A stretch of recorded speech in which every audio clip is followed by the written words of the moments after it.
Convert fractions into decimals. Let's have a look at converting fractions into decimals.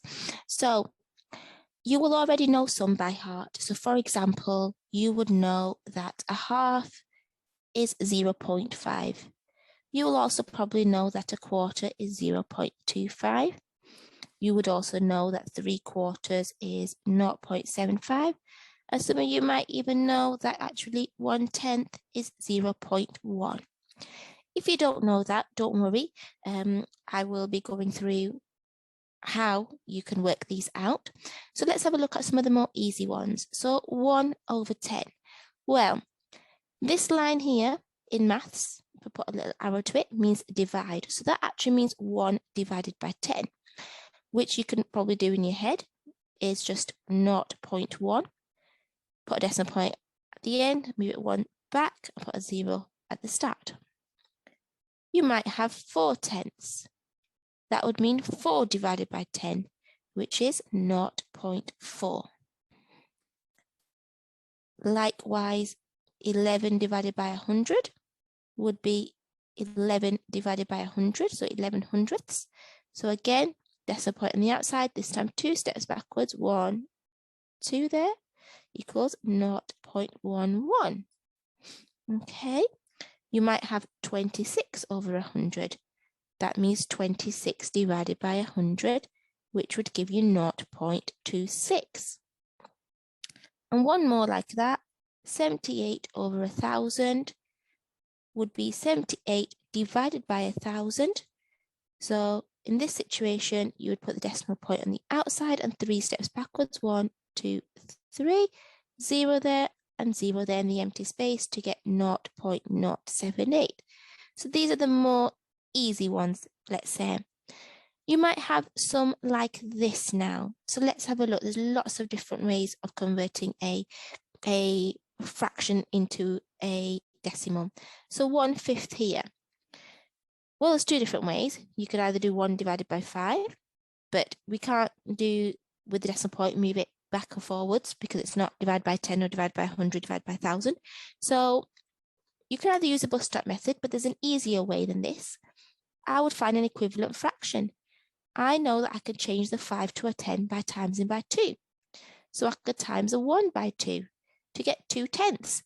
Now I can do 2 divided by 10, which is 0.2. So all I've done is I've found an equivalent fraction to 1/5. So I know that basically that 1/5 and 2/10 are exactly the same as each other. So I can work out 2/10 quickly and, I can do that in my head. So that's what I've done. You might also have something like 1/20. Well, I could have halved this to get 10 at the bottom, but I've got 1 there. And if I half 1, I end up with a decimal. So the next thing is 100. Can I get from 20 to 100? I think I can, can't I? What do I times 20 by to get 100? Well, I times it by 5. So I'm going to times the top one by 5 to get 5/100. Then that's equivalent fraction. 1/20 is exactly the same as 5/100. So I now do 5 divided by 100, which is 0.05. That's all okay.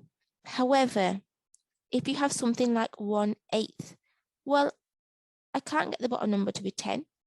I can't get the bottom number to be 100, and I can't get the bottom number to be 1000 because 8 does not times by anything to get any of those numbers. So the only thing I have now is to do the bus stop method. 1 divided by 8. So how many 8s go into 1? It's 0. Put a decimal point in there. I'm just going to put a few zeros here. Carry the 1 over. How many 8s into 10? 1. Left over 2. How many 8s into 20? 2, with 4 remainder. How many 8s into 40? 5. So my answer is 0.125. So you might have a situation where you can find an equivalent fraction where your bottom number is 100 or 10. That's pretty simple and straightforward.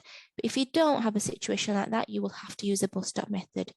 So let's have a look at another one. Let's have a look at a third.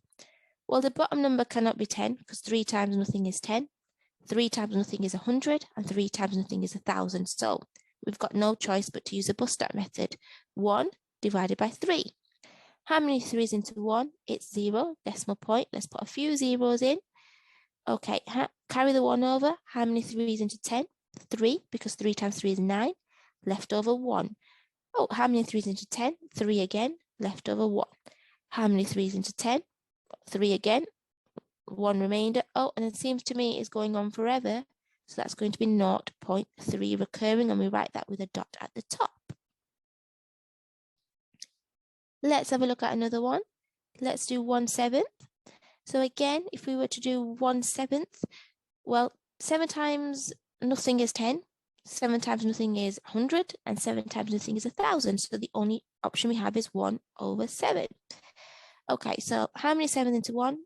None. Decimal point. Let's put a few zeros there. Carry the 1 over. How many 7s into 10? Just 1. And then 3 left over. Oh, how many 7s into 30? Well, it's 4, isn't it? And then 2 left over. How many 7s into 20? I think that's 2, because 7 times 2 is 14, with 6 left over. Oh, how many 7s into 60? It's 8, because 7 times 8 is 56, with 4 left over. How many 7s into 40? It's 5, because 7 times 5 is 35, with 5 left over. Oh, seems like we're going to have to keep going on. Let's put a few more zeros on and make it bigger. How many 7s into 50? Ooh, 7, isn't it? Because 7 times 7 is 49, with 1 left over. How many 7s into 10? It's 1, with 3 left over. How many 7s into 30? That's 4, with 2 left over. How many 7s into 20? I would say 2, with 6 left over. How many 7s into 60? It's 8, with 4 left over. How many 7s into 40? It's 5, isn't it? With 5 left over, and 7, and then 1, and we can see it's repeating. So it's 0.142857 recurring, and we write that with a dot with the first and last number to show that they are recurring. So these were a few examples, a quick 5-minute video of how we can change a fraction into a decimal. We can either do it by finding equivalent fractions and then dividing the numbers in our head, or we can use the bus stop method. Thank you for watching.